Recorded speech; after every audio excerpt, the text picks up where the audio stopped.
آپ نے مثلاً کہ جب استخارے کی نیت کرنی ہے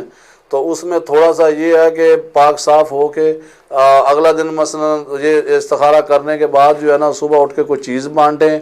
اور جو آپ کو سمجھ میں وہ جو آپ کو عامل نے بتایا اس سے پوچھیں کہ مجھے اس طرح خواب آئی ہے، تو وہ آپ کا جو ہے نا استخارہ ہوگا۔ آپ نے اس طرح اپنی طرف سے نہیں لگے رہنا کہ جس طرح کسی نے بتا دیا تو بس ٹھیک ہے، تو ذرا یہ احتیاط کریں۔ اور انشاءاللہ تعالیٰ اگلے پروگرام میں آپ کو میں اور بھی چیزیں بتاؤں گا۔ استخارے کا اس طرح مطلب ہوتا ہے کہ جس طرح اللہ رب العزت انسان مشورہ کرتا ہے، ٹھیک ہے، تو یہ استخارے کا طریقہ کار یہ ہے کہ آپ 5 وقت نماز پڑھتے ہوں، آپ کا بستر پاک صاف ہو، آپ باوضو ہوں، اور استخارہ کرنے سے پہلے کو 2-4 دن 5 دن نہا دھو کے غسل کر کے پاک صاف رہیں،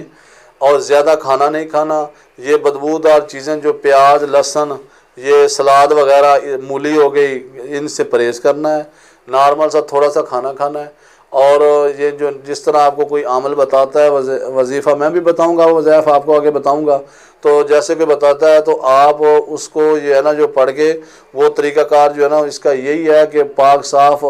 گالی گلوچ سے پرہیز کریں، گیلے شکوے سے پرہیز کریں، بالکل صاف شفاف۔ آپ نے یہ جو استخارہ کرنے سے پہلے 2-4 دن 5 دن پہلے یہ چیزیں شروع کر دینی ہیں، یہ نہیں کہ آج شروع کرنا تو آج ہی کر لیں،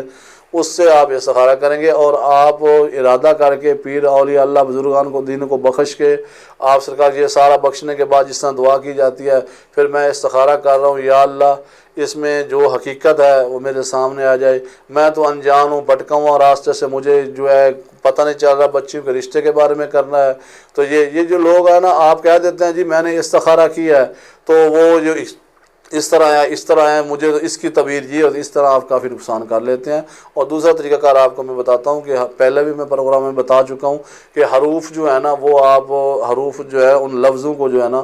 رکھیں اور سمجھیں۔ یہ چیزوں کا ذرا مثلا کہ لفظ آپ کو بتا دیے ہیں تو آپ نے ان حروف سے جو ہے نا کام لینا ہے، آپ نے جو آپ کو بتایا جائے تو اس طرح۔ تو سب سے پہلے میں پہلے بھی کہتا ہوں کہ سب سے پہلے ہمارا جو یوٹیوب چینل ہے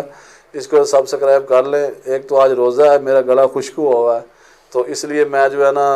ذرا سلو آہستہ آہستہ آپ کو بتا رہا ہوں۔ تو انشاءاللہ آپ کو میری طرف سے بہت زیادہ کوشش ہے۔ یہ چینلوں کے اوپر آنے کا مجھے جو شوق نہیں تھا، مجھے تو لوگ فون کرتے میں فون نہیں اٹھاتا، لوگ مجھے ملتے تھے، یہ میں نہیں توجہ دیتا تھا اتنی، مجھے یہ شوق تھا، لیکن میں کاروبار پہ زیادہ جو ہے نا توجہ دیتا ہوں۔ تو یہ تو صرف یہ ہے کہ میری زبان سے میری وجہ سے کسی مسلمان بہن بھائی کا فائدہ ہو جائے، تو اس لیے میں آپ کو بتانا چاہتا ہوں۔ اور پھر مجھے کچھ دوستوں نے عزیزوں نے مشورہ دیا کہ بھائی آپ یہ کہتے ہیں وہ لوگ یہ کہتے ہیں، اس طرح کس طرح سمجھ آ جائے۔ میں نے جب دیکھا ہماری نوجوان نسل، میرے بہن بھائی عزیز وقار دوست رشتہ دار یہ جو ہے نا راستوں سے بھٹک رہے ہیں، طرح طرح کے جو ہے نا مولوی حضرات کچھ بتا رہے ہیں، یہ چیز جائز نہیں ہے، یہ چیز جائز نہیں ہے، یہ سر میں ان کو حقیقت پہ جو بتاؤں گا وہ ثابت کروں گا، اور جو میرے ساتھ اس چیز پہ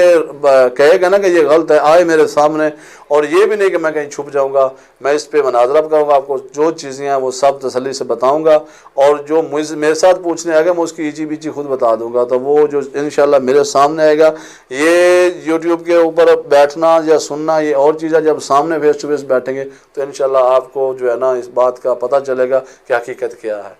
تو اس کے اوپر عمل ضرور کریں، نہ کچھ میں نے آپ سے لے لینا ہے، نہ آپ نے مجھے کچھ دے دینا ہے، سن کے عمل کرنے کی بات ہے۔ تو نہ مجھے کہ یہ ہے کہ میں اپنی مشہوری کروں، اللہ کا شکر ہے اللہ تعالیٰ نے پہلے بھی بہت عزت دی ہوئی ہے، یہ کہ میرا مشہوری کرنے کا ارادہ نہیں ہے، صرف یہ ہے کہ مجھے اللہ رب العزت نے جو مجھے علوم عطا فرمائے ہیں میں اپنے مسلمان بہن بھائیوں تک پہنچا دوں، اور وہ یہ سن کر اس سے فیض یاب ہوں۔ اگر میرا کوئی دوست عزیز بھائی بہن بھائی کوئی بھی جتنے بھی ہیں کوئی دوست وہ سیکھنا چاہتے ہیں، ان کو اگر شوق ہے تو میں ان کو سکھانے کے لیے بھی تیار ہوں۔ کوئی میں نے قبر میں جانا تو ساتھ تھوڑی لے کے جانا ہے، تو میں وہ منافق عامل نہیں ہوں کہ ایک کسی کے پاس عمل ہے تو زندگیاں بیت جاتی ہیں، خدمت کراتے رہتے ہیں، سمجھاتے نہیں ہیں، سکھاتے نہیں ہیں۔ میں جو جس کو سکھاؤں گا پہلے اس سے قسم لوں گا کہ کسی کے ساتھ ناجائز نہیں کرنا، اور اس کے بعد قسم دینے کے بعد وہ کرے گا تو ہم تو بڑی ذمہ دار ہیں، وہ خود ہوگا۔ تو یہ جو چیزیں ہیں نا آپ کو میں بتاؤں گا، آپ اس کے اوپر یقین رکھیں، انشاءاللہ تعالی آپ کو بہت ہی زیادہ جو ہے نا آپ فیض یاب ہوں گے۔ اسی کے ساتھ آپ کے میزبان پیر قاری منور زمان کو اجازت دیجیے، انشاءاللہ اگلے پروگرام میں